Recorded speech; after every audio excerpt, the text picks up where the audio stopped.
ತುಂತುರು ಮಳೆಯ ನಡುವೆ ಅದೆಷ್ಟೋ ಪ್ರವಾಸಿ ತಾಣಗಳು ಪ್ರವಾಸಿಗರನ್ನ ಕೈಬೀಸಿ ಕರೆಯುತ್ತದೆ.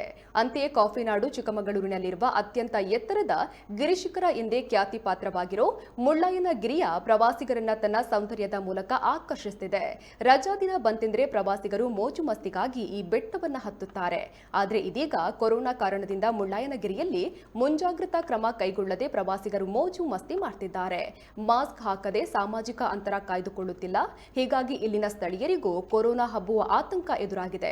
ಈ ಬಗ್ಗೆ ಸರ್ಕಾರ ಕ್ರಮ ಕೈಗೊಳ್ಳಬೇಕು ಅನ್ನೋದು ಇಲ್ಲಿನ ಸ್ಥಳೀಯರ ಮಾತಾಗಿದೆ.